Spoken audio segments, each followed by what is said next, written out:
ایک بڑا مان ملے گا تمہیں اور تم اس مان سے خوش رہو گے، سمجھ رہے ہو نا؟ اس کے علاوہ اگر جو کچھ بھی کرنا چاہو گے تو سمجھ لو کہ وہ کامیاب نہیں ہونے دے گی۔ ملعون کتے، میں کبھی وہ نہیں کروں گا جو تو چاہتا ہے۔ یہ سب اس سمے کی بات تھی مہاراج، جب تم نے سوم رس نہیں پیا تھا۔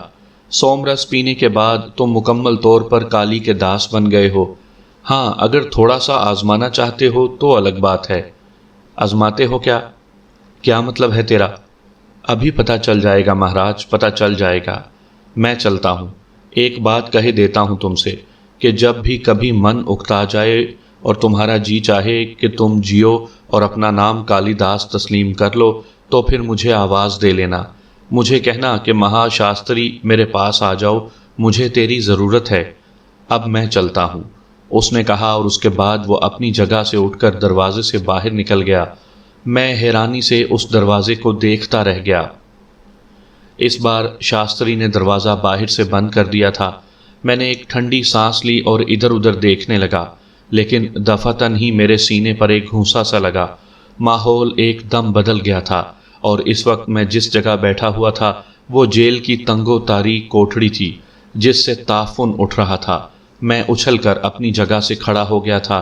اسی وقت باہر چند لوگ نظر آئے، اس میں سے 2 آدمی بڑی خونخوار نگاہوں سے مجھے گھور رہے تھے۔ انہوں نے اشارہ کیا اور ایک سنتری نے آگے بڑھ کر سلاخوں والا دروازہ کھول دیا۔ دونوں اندر گھس آئے تھے۔ ان کی خونی آنکھیں مجھے گھور رہی تھیں اور میرے اوسان خطا ہو رہے تھے۔ جو کچھ مجھ پر بیت رہی تھی وہ میرا دل ہی جانتا تھا۔ ان میں سے ایک میرے پاس پہنچ گیا اور بولا، کتے، اس چھوٹے سے معصوم بچے کے گلے پر چھری پھیرتے ہوئے تجھے ذرا بھی لاج نہیں آئی؟ کیا دشمنی تھی تیری اس سے؟ بس یہی نا کہ وہ ایک ہندو کی اولاد تھا؟ کتے کے بچے، اتنا سنگ دل تھا تو کہ یہ کہہ کر اس نے ایک ایسا ہاتھ میرے منہ پر جڑا کہ میں پوری طرح دیوار کے ساتھ جا کر ٹکرایا، اور اس کے بعد ان لوگوں نے مجھ پر لاتوں، گھونسوں اور تھپڑوں کی بارش شروع کر دی۔ مجھے بولنے کا موقع ہی نہیں ملا۔ میں پٹتا رہا اور اس کے بعد بے ہوش ہو کر گر گیا۔ نہ جانے کب تک یہ بے ہوشی طاری رہی۔ ہوش آیا تو منظر پھر بدل چکا تھا۔ میں کمرہ عدالت میں کھڑا ہوا تھا اور جج صاحب کرسی پر بیٹھے ہوئے نفرت بھری نگاہوں سے مجھے دیکھ رہے تھے۔ کمرے میں بہت سے لوگ موجود تھے، ان سب کے چہروں پر بھی نفرت کے آثار تھے۔ پھر جج صاحب کی آواز ابھری، آرڈر آرڈر آرڈر! ملزم سکندر شاہ ولد سمندر شاہ، تمہارے بارے میں تفتیش مکمل ہو چکی ہے۔ تم ایک ایسے متعصب مسلمان کے بیٹے ہو جو تعویذ گنڈوں کا کاروبار کرتا تھا۔ اس کے دل میں ہندوؤں کے خلاف نفرت تھی، اور یہ نفرت تمہارے خون میں منتقل ہو چکی تھی۔ چنانچہ جوں ہی تمہیں موقع ملا، تم نے کلکتہ میں ایک ہندو بچے کو بے دردی سے ذبح کر دیا۔ تمہیں اس جرم اور ظلم کی پاداش میں موت کی سزا دی جاتی ہے۔ یہ کہہ کر جج صاحب نے اپنا قلم توڑ دیا اور اپنی جگہ سے اٹھ کھڑے ہوئے۔ باہر مجمع کے شور کرنے کی آواز آ رہی تھی اور میرا خون پانی ہو رہا تھا۔ میں یہ سب کچھ سمجھنے کی کوشش کر رہا تھا اور کافی حد تک سمجھ بھی رہا تھا۔ پھر مجھے وہاں سے باہر نکالا گیا۔ پولیس بے قابو مجمع کو قابو کرنے کی کوشش کر رہی تھی۔ مجمع نے مجھے دیکھتے ہی مجھ پر پتھراؤ شروع کر دیا۔ وہ طرح طرح کی آوازیں نکال رہے تھے۔ ان میں سے ایک لیڈر ٹائپ آدمی کہہ رہا تھا کہ اسے ہمارے حوالے کر دیا جائے، ہم خود اسے اس وحشیانہ جرم کی سزا دیں گے۔ طرح طرح کی باتیں سننے کو مل رہی تھیں، اور پولیس بے قابو مجمع کو قابو کرنے کی کوشش کر رہی تھی۔ مجھے پولیس کی دوسری گاڑی میں بٹھا کر جیل پہنچا دیا گیا اور پھر ایک کوٹھڑی میں منتقل کر دیا گیا۔ یہ دوسری کوٹھڑی تھی جس میں سزائے موت کے قیدی رکھے جاتے تھے۔ اب میں بالکل ہی حواس باختہ ہو گیا تھا۔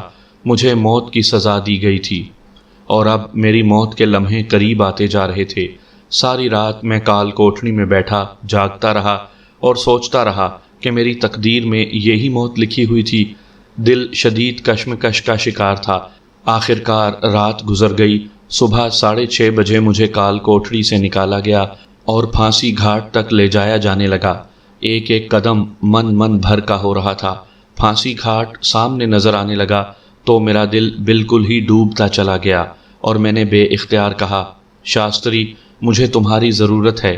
میں تمہاری ہر بات ماننے کے لیے تیار ہوں۔ میں مرنا نہیں چاہتا شاستری جی، میں مرنا نہیں چاہتا۔ میں کالی داس ہوں، میں سکندر شاہ نہیں ہوں۔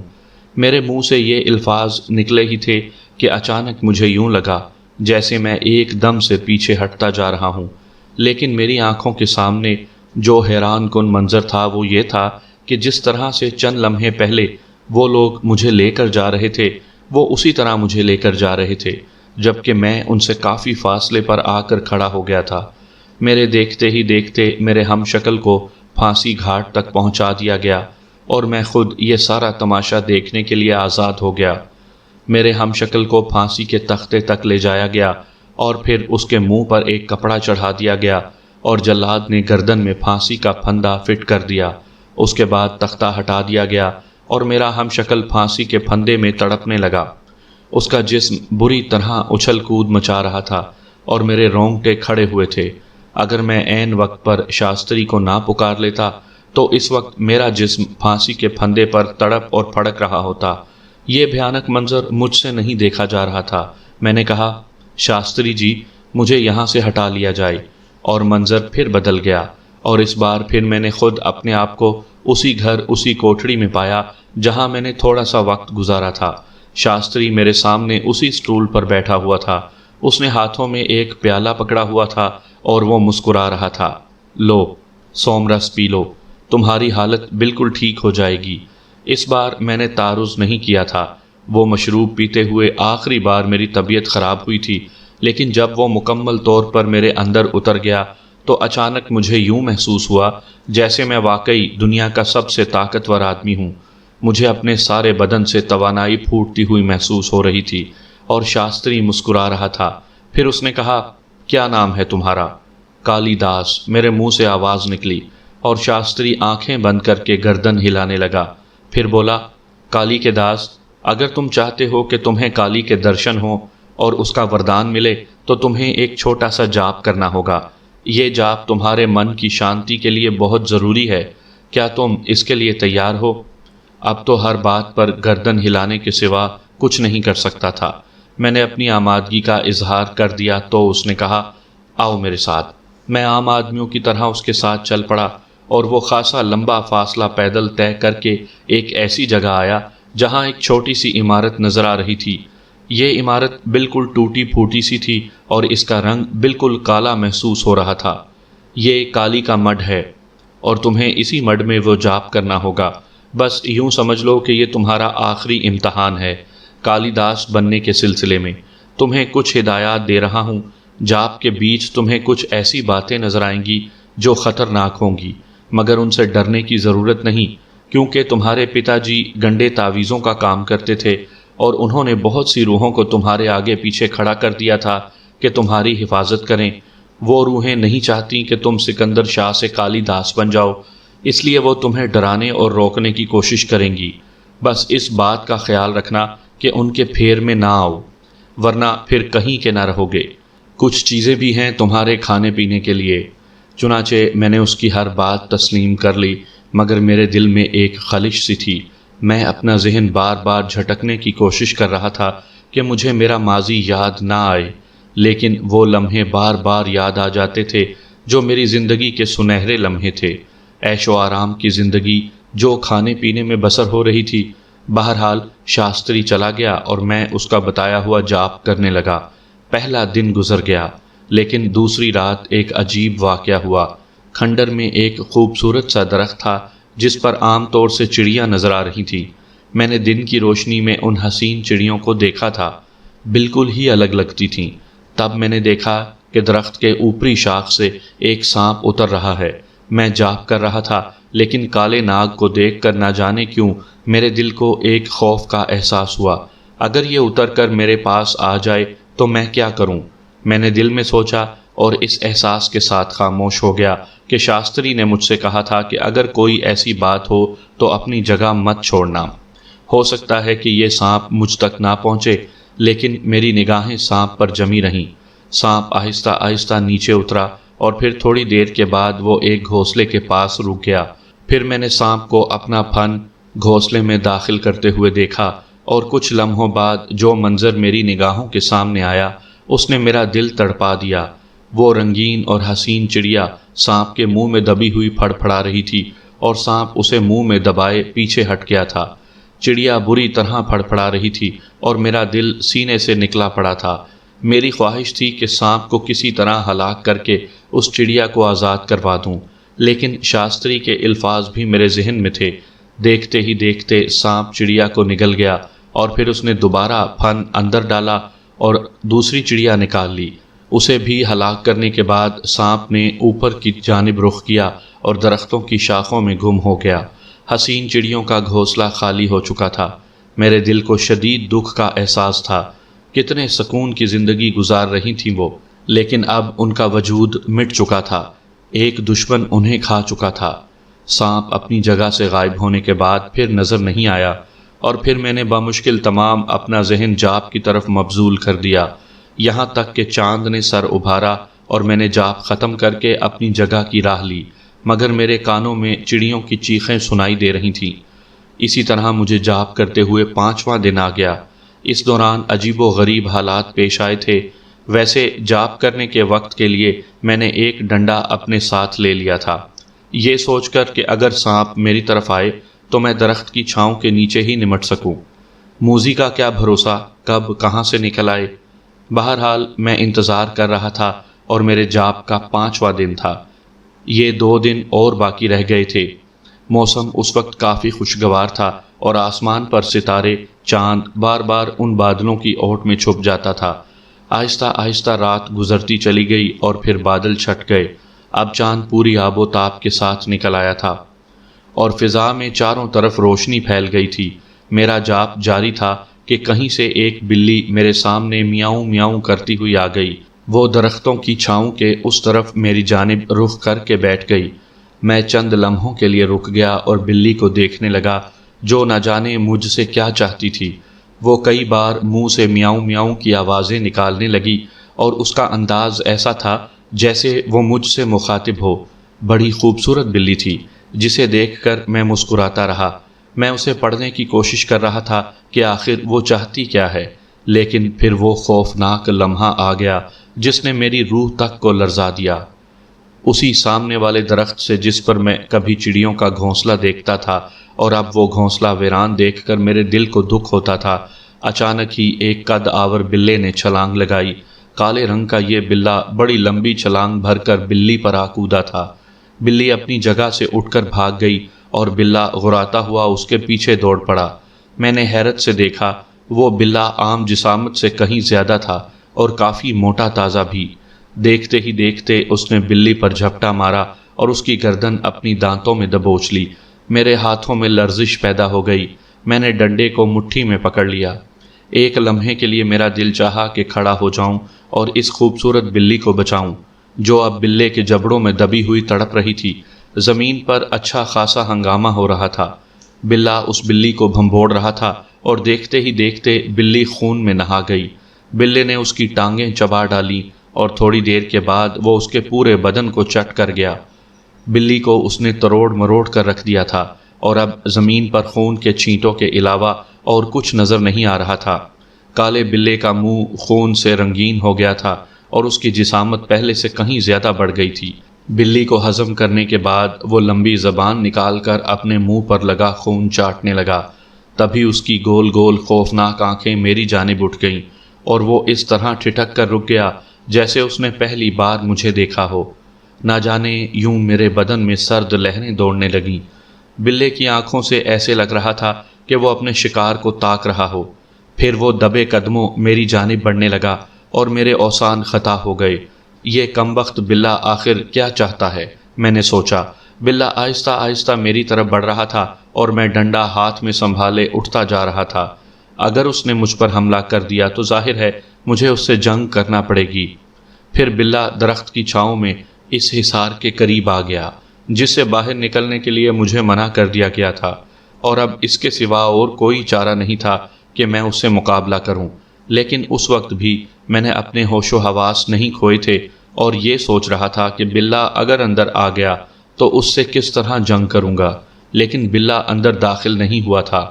وہ اس طرح مجھے تاکتا رہا جیسے موقع ملتے ہی مجھے بھی بلی کی طرح چیر پھاڑ کر چٹ کر جائے گا۔ بلی کو جس انداز میں اس نے چبا ڈالا تھا وہ اب بھی میرے ذہن پر نقش تھا اور میرا بدن اسے دیکھ کر ہلکے ہلکے کانپ رہا تھا۔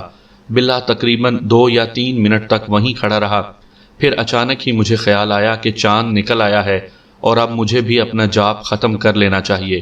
ویسے بھی اب صرف چند بار کی بات رہ گئی تھی۔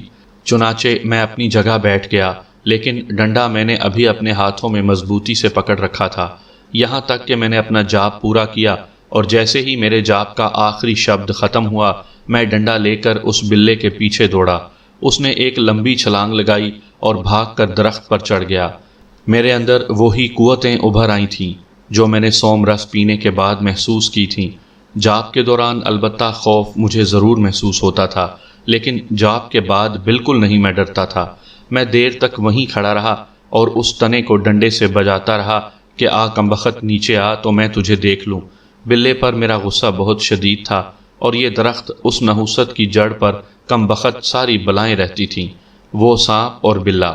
لیکن اب مجھے یوں لگ رہا تھا جیسے بلّا درختوں کی شاخوں میں گم ہو چکا تھا۔ میں کافی دیر تک درخت کے تنے پر ڈنڈے برساتا رہا، لیکن بلے نے اپنی جگہ نہیں چھوڑی تھی۔ وہ مجھے نظر نہیں آ رہا تھا اور نہ ہی اس کی آنکھیں کہیں چمک رہی تھیں، جبکہ میرا دل چاہ رہا تھا کہ میں درخت پر چڑھ کر اسے تلاش کروں۔ لیکن پھر میں نے اپنی اس دلیری کو سینے میں دبا لیا۔ کیا فائدہ کسی اور مصیبت میں پھنس جاؤں، وہاں سانپ بھی ہے۔ اور اس کے بعد میں آہستہ آہستہ آگے بڑھنے لگا، لیکن میں نے سوچا تھا کہ بلّا اگر نظر آ گیا تو میں اسے ماروں گا ضرور۔ اچانک ہی مجھے اپنے عقب میں سرسراہٹیں محسوس ہوئیں۔ میں نے پلٹ کر دیکھا اور ایک بار پھر میرے رونگٹے کھڑے ہو گئے تھے۔ انسان اپنی دہشت اور اپنے خوف پر بڑی مشکل سے قابو پا لیتا ہے۔ بلّا آہستہ آہستہ میری طرف چلا آ رہا تھا اور مجھ سے بہت زیادہ فاصلے پر نہیں تھا۔ میں نے حلق سے ایک دھاڑ نکالی اور پلٹ کر بلے کی جانب دوڑا، لیکن میرے پلٹتے ہی وہ پھر بھاگ گیا تھا۔ میں نے کچھ دور تک اس کا پیچھا کیا، لیکن وہ کمبخت بھاگ کر درخت پر چڑھ گیا۔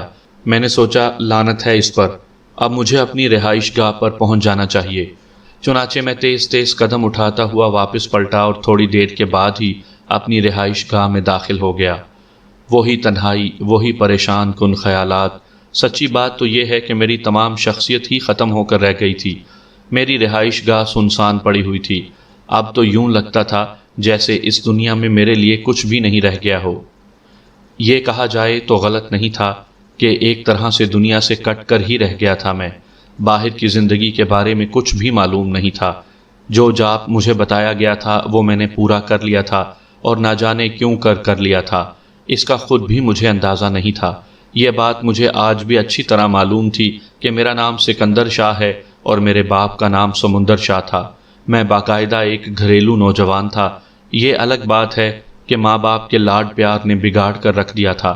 والد صاحب کا کام بھی کچھ عجیب سا تھا، لیکن بہرحال انہوں نے ایک اچھی زندگی گزار دی تھی اور مجھے اپنے ماضی کے بارے میں اچھی طرح یاد تھا۔ بات کہاں سے بگڑی تھی اندازہ صحیح نہیں ہو پا رہا تھا۔ چلیں، والد صاحب کو ایک طرح سے ان کے جھوٹے علوم کی سزا ملی، حالانکہ وہ مجھے بھی اسی طرح کا تعویذ گنڈے والا عالم بنانا چاہتے تھے۔ یہ اور بات تھی کہ میری فطرت میں یہ سب کچھ نہیں تھا، لیکن پھر بھی ایک مسلمان گھرانے میں آنکھ کھولی تھی۔ رشتے ناتے اور قرب و جوار کے لوگ بھی مسلمان تھے، پھر مجھ پر یہ عتاب کیوں نازل ہوا تھا؟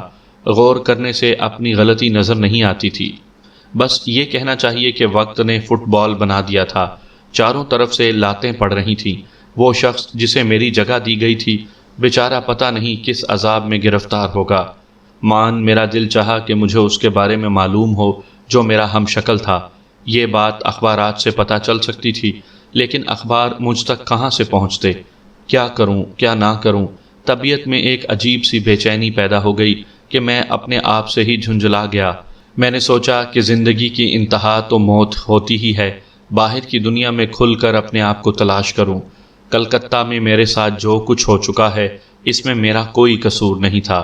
وہ عورت جادوگرنی تھی، پتہ نہیں سچ مچ کالی تھی یا پھر اس کا کوئی جھوٹا روپ، لیکن اس نے مجھے تباہ کر دیا تھا۔ کیوں؟